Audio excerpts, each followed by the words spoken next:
Hi, hello everyone. Welcome to EduTap. Well guys, while looking at me, you might feel that I'm really exhaustive.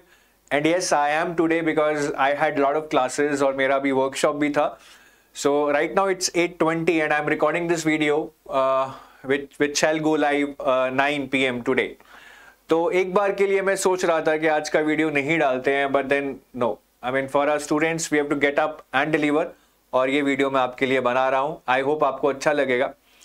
So आज का topic it's more about that how to crack RBI in the first attempt. और ये सिर्फ कोई clickbait नहीं है.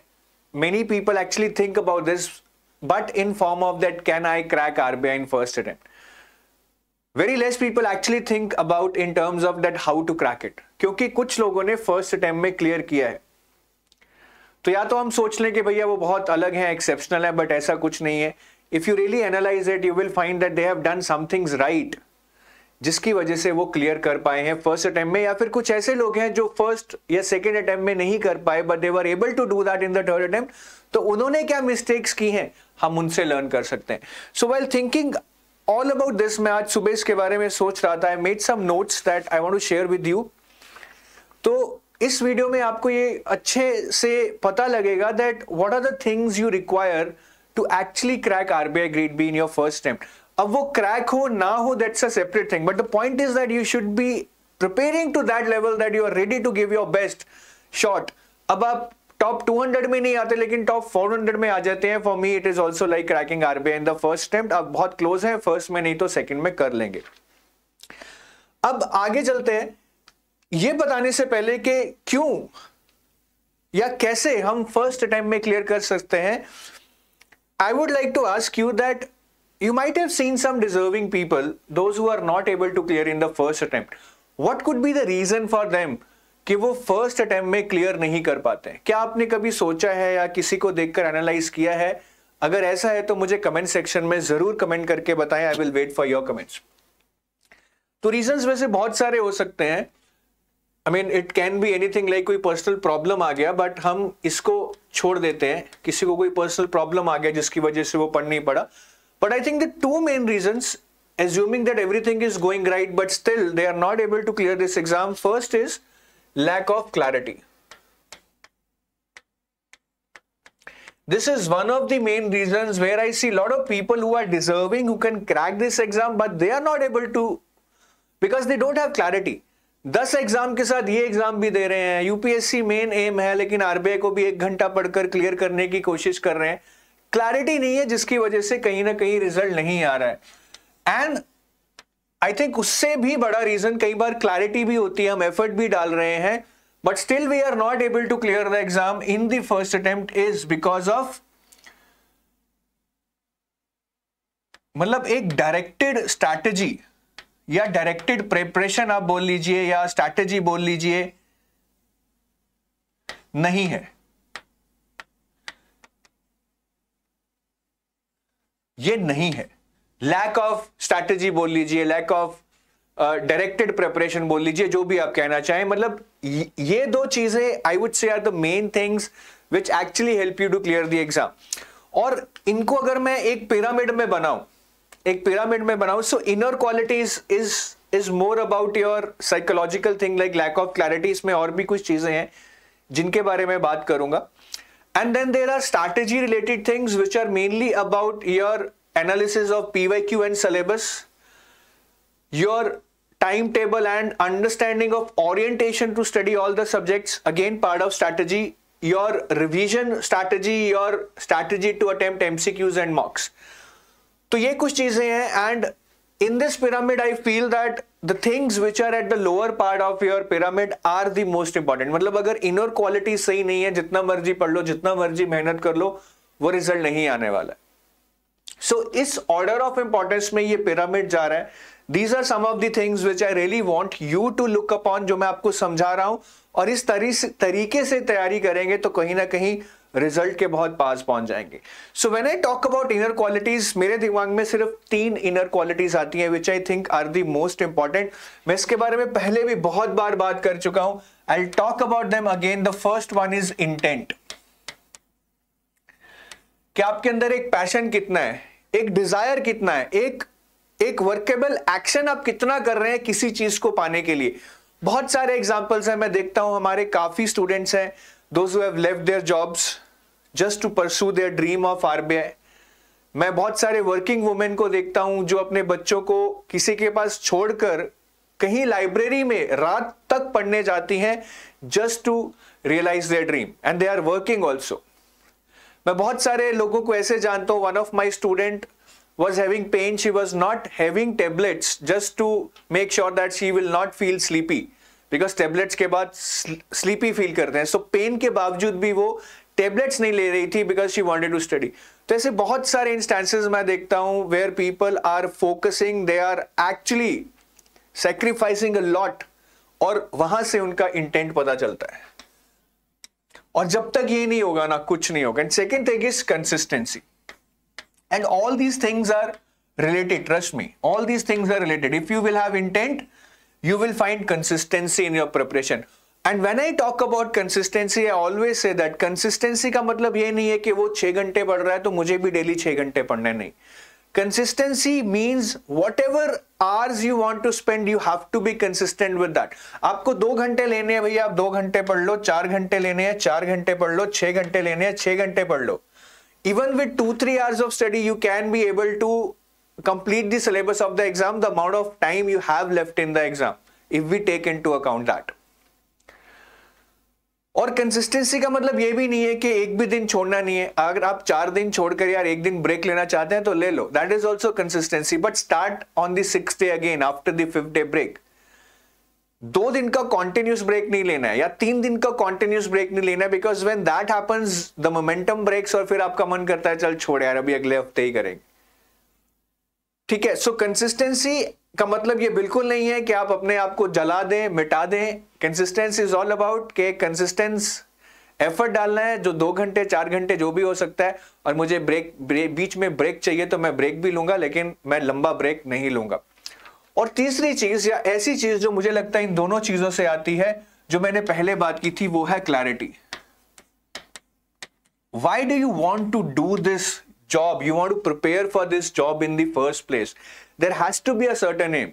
I want to serve the nation. I want to prove myself. I want to make my parents feel proud. सिर्फ इस चक्कर में कि थोड़ा पैसा ज्यादा मिल रहा है या 10 लोग और प्रिपेयर कर रहे हैं या मैं 10 एग्जाम दे रहा हूं उसके साथ ये भी दे देता हूं, that is not going to solve the purpose, trust me. ये सुनने में बहुत कॉमन चीजें लगती हैं, but this is the real inner qualities you need not only to clear RBI. I would feel that even after going to RBI, to perform at a higher level, to beat your competition, tomorrow there might be a competition to get deputation to IMF or World Bank. How will you get that? Only if you have these qualities. वहां जाके कोई bed थोड़ा ना जहां आप late जाएंगे और आराम करेंगे और बस सैलरी आती रहेगी। You would have to actually work hard to have that work satisfaction inside you, और वो इन्हीं क्वालिटी से आएगी। तो ये तो बेसिक चीज है जो आपको करनी पड़ेगी मेरे हिसाब से, इसके बिना कुछ नहीं होगा आरबीआई में, क्या लाइफ में। सो ये कुछ साइकोलॉजिकल बात होगी। दूसरी चीज मैंने आपको बोला था strategy which encompasses of all these things, और इनके बारे में मैं एक एक करके बात करूंगा। The first one is previous year questions and syllabus. PYQs और सिलेबस बहुत इंपॉर्टेंट है। First I talk about the syllabus. I give you an example. One of my student who cleared RBI grade B in the year 2022, वो मेरे पास आए थे और बोले थे सर इसमें तो फाइनेंस है, मैं तो आर्ट्स बैकग्राउंड से हूं, मैं तो नहीं क्लियर कर पाऊंगा। So as usual I always tell all my students, it is not your background, rather it is again your intent and your ability to grasp things, right. तो अगर आपके पास इंटेंट है और थोड़ी सी एबिलिटी, आप मेहनत करने के लिए तैयार हैं, आप कर सकते हैं। And coming back to finance, I always tell my students कि ये फाइनेंस है ही नहीं। इफ यू सी सिलेबस में जनरल फाइनेंस लिखा है, टॉपिक्स देखिए हार्डली एक ये यूनिट है अकाउंटेंसी वाला which is related to the core topics of finance. Most of the other topics like digital payments, NBFCs, IT, financial inclusion, alternate sources of finance, public private partnership, इनमें तो कुछ लेना देना ही नहीं है फाइनेंस का। So just by looking at the syllabus, आपको मेरे पे विश्वास नहीं हो रहा है, you consult this syllabus with anyone who is from finance background, MBA है, सीएफए है, सीए है, वो आपको बताएंगे ये नहीं है। तो इस तरह से सिलेबस को देख के we get lot of clarity के एग्जाम में क्या आने वाला है। और सिलेबस से अगर कोई चीज समझ नहीं भी आती है, आई वुड से the better way is to look at the PYQs.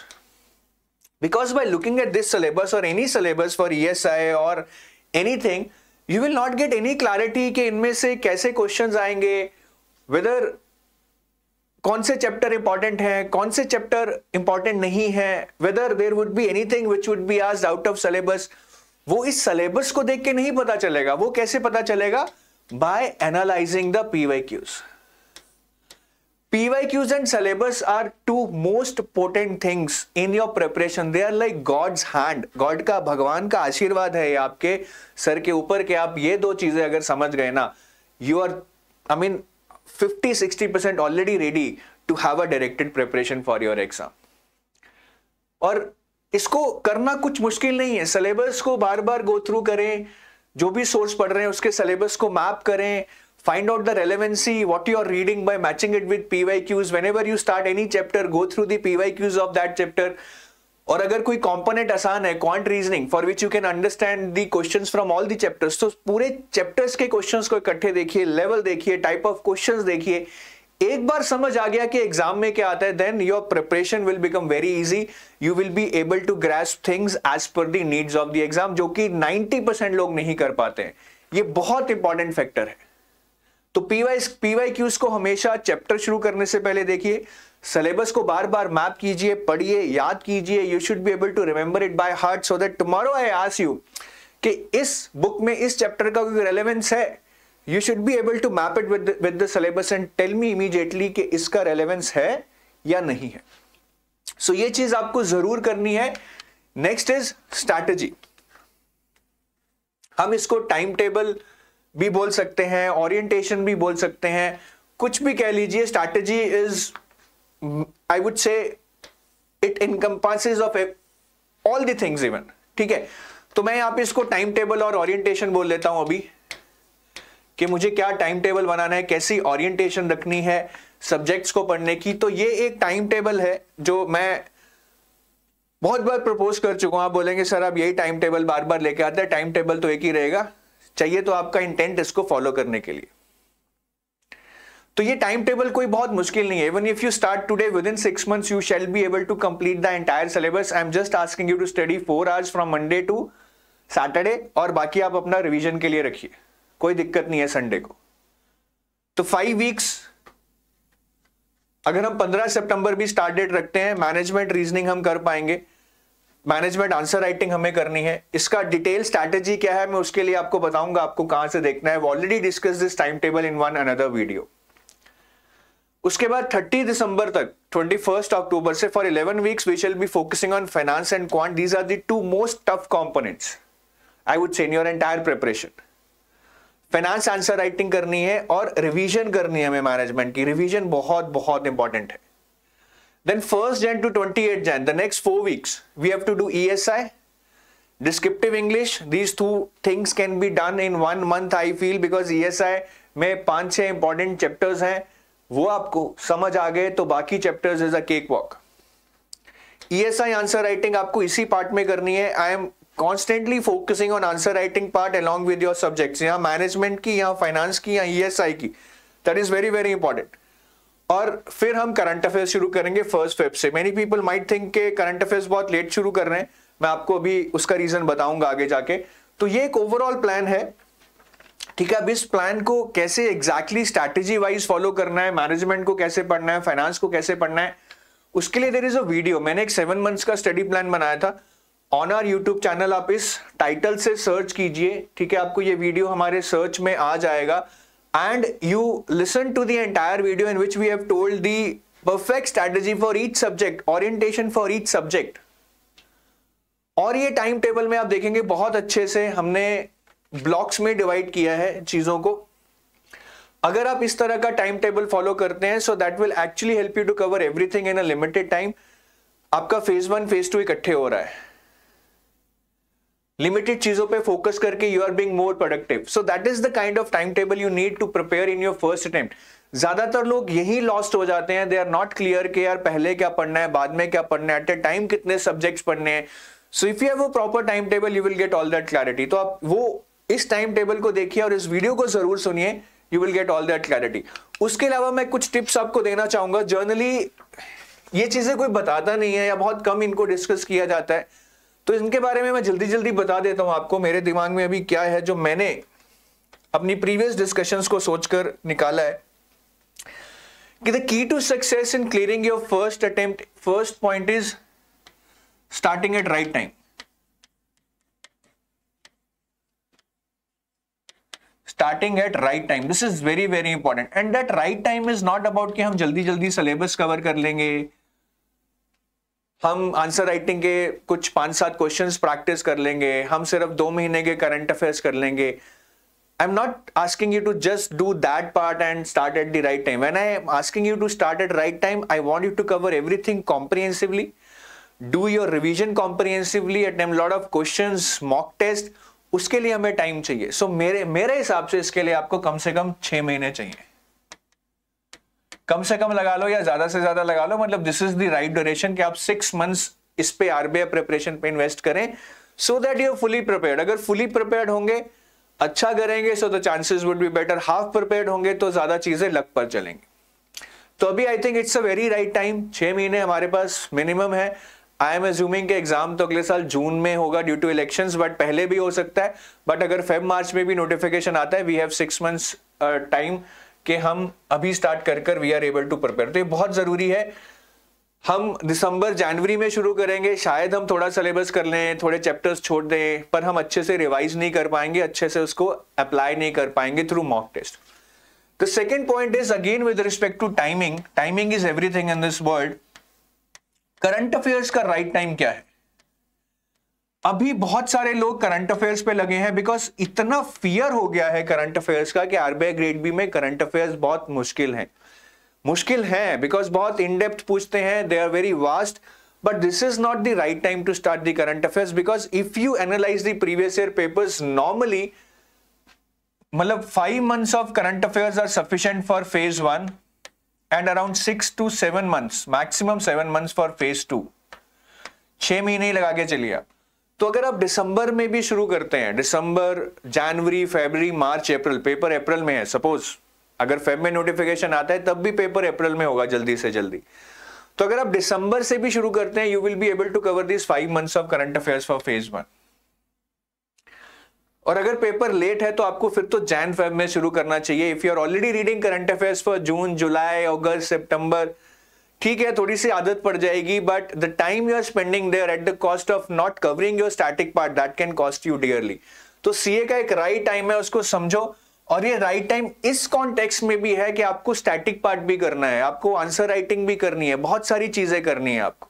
तो अगर आपका वो पार्ट सिर्फ करंट अफेयर्स को अब करने की वजह से छूट रहा है, then you are doing something really, I don't have words for it. I mean, अपने पैर पे कुल्हाड़ी मारने वाली चीज है। The third thing is answer writing. 1 a day, कुछ ज्यादा नहीं मांग रहा हूं मैं। 1 a day आंसर राइटिंग के बेसिक्स सीख लो, वीडियोस को 5-10 बार देख लो, जो भी देखनी है। After that it's more about practice. And this is one thing where I feel that you can do it because you have already written your answers in 10th class, 12th class. तो वही चीज है यार, कुछ ज्यादा नहीं है, थोड़ा सा उसको पॉलिश करना है। So you can do it and you must do it. Why I'm emphasizing on this is because this is 200 marks out of 300 marks in your phase 2. So you can and you must, and I know all those serious aspirants listening to this video will do this answer writing. और इसके लिए बहुत अच्छा solution है मेरे पास। So we have this series, we have this current affair series, right? Perspective 360 degree, which is running every Monday, Wednesday and Friday 5 PM, where Surbi ma'am comes live, takes one topic every day, teaches you the entire context of that topic, the pros and cons of that topic. तो इससे अच्छा आपको कुछ नहीं मिल सकता है मेरे हिसाब से। आप इस सेशन में लाइव आइए, टॉपिक को समझिए, at the end of the session she will give you a question. उस क्वेश्चन को आपको इस वीडियो के नीचे कमेंट सेक्शन में उसका आंसर लिखना है, and we will evaluate that also. Free evaluation है, फ्री।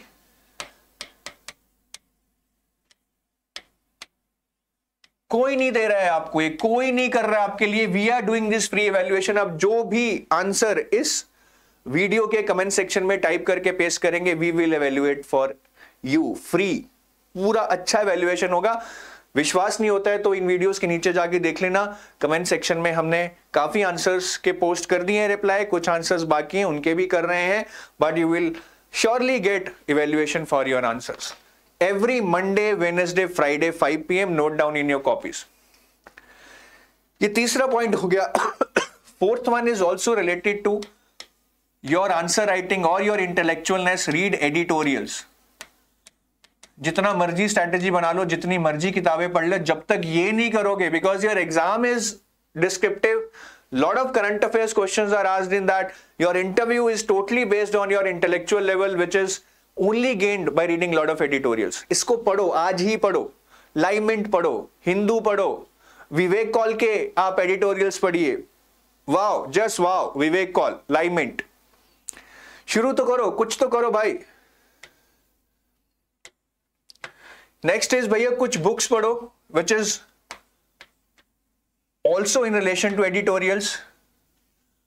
डी सुब्बाराव की बुक है who moved my interest rate. Wow, उसको पढ़ के देखो। The knowledge you gain about RBI, about the functioning of RBI, about the culture at RBI, about the problems at RBI.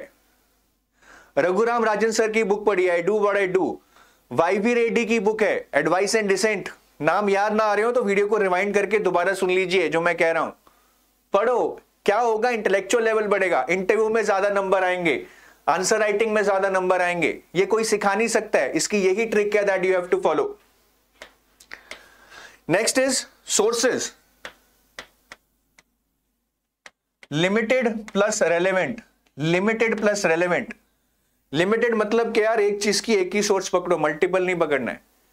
अगर current affairs का एक magazine पकड़ लिया वही पढ़ना है, और रेलेवेंट होना चाहिए। ये नहीं है कि बैंकिंग का मैगजीन उठा लिया, एसबीआई पीओ का करंट अफेयर्स का मैगजीन उठा लिया आरबीआई के लिए, नहीं चलेगा।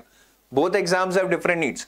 यूपीएससी का मैगजीन उठा लिया आरबीआई के लिए, नहीं चलेगा। That is mainly conceptual, whereas RBI is mainly factual. समझो इस चीज को। इकोनॉमिक्स की कोई बहुत हैवी बुक उठा ली, आपकी जो नोटिफिकेशंस में दी हुई है, नॉट रेलेवेंट। तो एक ही सोर्स उठाओ एक चीज का, और रेलेवेंट होना चाहिए, बिकॉज रेलेवेंट नहीं होगा तो उस एक का कोई वजूद नहीं रहेगा। तो यहां पे सबसे ज्यादा दिक्कत आती है करंट अफेयर्स में, where people try to read multiple magazines और यही सोचते रहते हैं, sir is Edutap magazine sufficient, is that magazine sufficient. अरे भैया एक तो पूरी कर लो, उसके बाद टाइम मिलेगा तो दूसरी कर लेना, कौन रोक रहा है।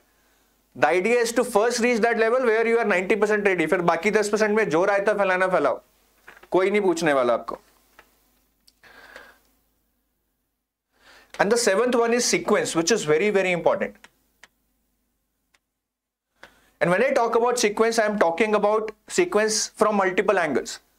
Static और current का क्या sequence होना चाहिए, phase 1 और phase 2 पढ़ने का क्या sequence होना चाहिए। So static और current का मैंने आपको बता दिया। Right time to start current affairs is in December और January। अभी static पढ़िए, आंसर राइटिंग कीजिए, क्वांट पढ़िए, रीजनिंग पढ़िए। फेज 1 फेज 2 का सीक्वेंस भी मैंने आपको बताया, टाइम टेबल जो मैंने आपको दिखाया था, they have to go parallelly. Management के साथ रीजनिंग क्लब कर लीजिए, फाइनेंस के साथ क्वांट क्लब कर लीजिए, ईएसआई के साथ इंग्लिश क्लब कर लीजिए। They have to go parallelly, trust me. और current affairs phase 1 phase 2 has to be done in integrated manner. There is no shortcut for that कि ये फेज 1 के हैं, फेज 2 के हैं। That is the mostly reason why many people in spite of reading a lot are not able to clear phase 1, क्योंकि जीए में पुंगी बचती है। फेज 1 करते करते they forget that they have to do that preparation in integrated manner। तो sequence बहुत important है।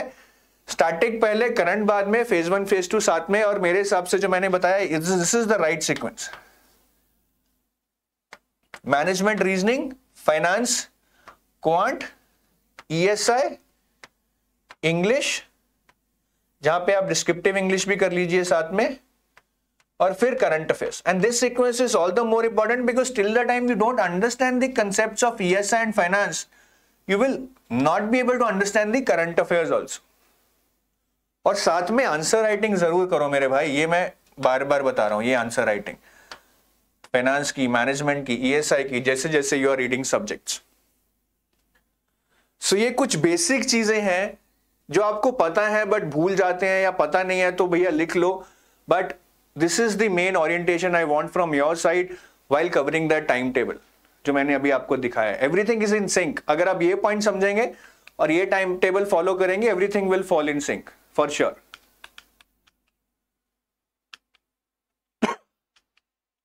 और यहां पे रिवीजन, हम रिवीजन की बहुत बार बात करते हैं बट रिकॉल की कोई बात नहीं करता है. रिवीजन तो आपको करनी है, ऑलवेज से 80% सिलेबस कर लो, 100% मत करो, बट 2 बार रिवाइज कर लो. Your knowledge is nothing without revision. जितना मर्जी पढ़ लो, जब तक रिवाइज नहीं करोगे कुछ नहीं बनने वाला. 6 में पढ़ा था पॉलिटी हिस्ट्री, अभी याद है कुछ? उसके एमसीक्यूज दे दूंगा तो 10 नंबर नहीं आएंगे 50 में से, क्योंकि रिवाइज नहीं है, रिटेंशन नहीं है. तो रिवीजन तो बार बार करनी है, 2 बार तो करनी ही करनी है. And recall is very important from the subjective point of view.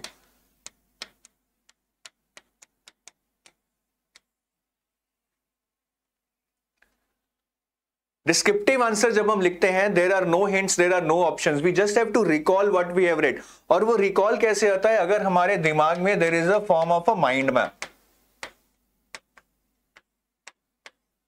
In our mind. तो आपको क्या करना है, जब भी आप कोई चैप्टर पढ़े, एक ब्लैंक पेपर लेके उस चैप्टर का पूरा स्ट्रक्चर एक ब्लैंक पेपर पे उतारने की कोशिश करें, बहुत शॉर्ट फॉर्म में. That is actually building your recall power. ये बहुत जरूरी है for the descriptive, for the subjective. ये कोई नहीं बताता है, बता रहा हूं, इसको नोट कर लीजिए. And with respect to mocks, they are very very important from various angles. सबसे पहली चीज है मॉक से कि देखिए, आपकी नॉलेज तो बढ़ती ही बढ़ती है. कोई चीज आपका मिस हो गया तो आप मॉक के थ्रू कवर कर सकते हैं. सेकेंड इज आप टाइम मैनेजमेंट सीखते हैं मॉक्स के थ्रू. ये बहुत इंपॉर्टेंट है. अपनी स्ट्रेंथ्स और वीकनेसेस को कवर करते हैं. तो जब भी आप कोई मॉक दें, उसको एनालाइज करें, what are my strengths, where I have to focus more. ठीक है, क्या मेरी वीकनेसेस है, क्या मुझे अवॉइड करना है. और लास्ट थिंग इज, मेरे हिसाब से you become exam day ready, not exam ready, not exam ready.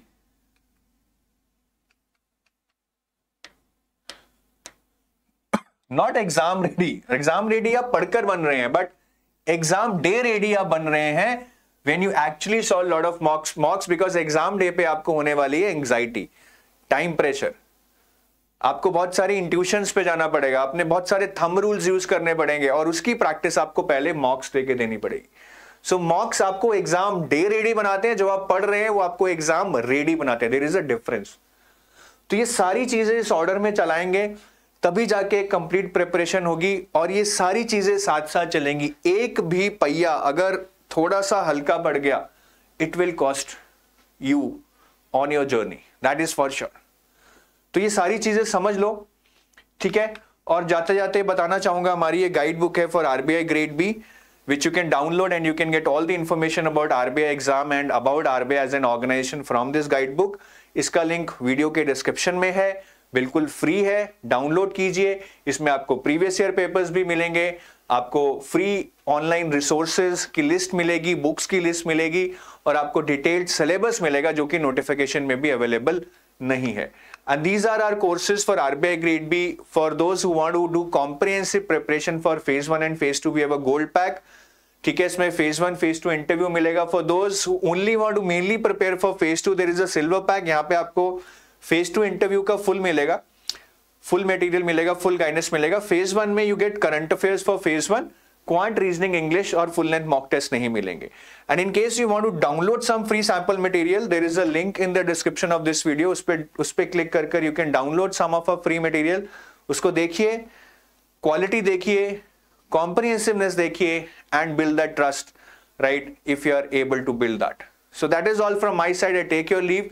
और मुझे वीडियो के नीचे कमेंट करके जरूर बताइएगा कि I am going to crack this exam in this attempt. आपका फर्स्ट है, सेकंड है, जो भी है, अगले वाला अटेम्प्ट आपको एज्यूम करना है कि आपका फर्स्ट अटेम्प्ट है. And you have to tell me by typing in the comment section that I will crack this exam in the next attempt. So that is from my side. Don't forget to type. Have a nice day. Bye bye.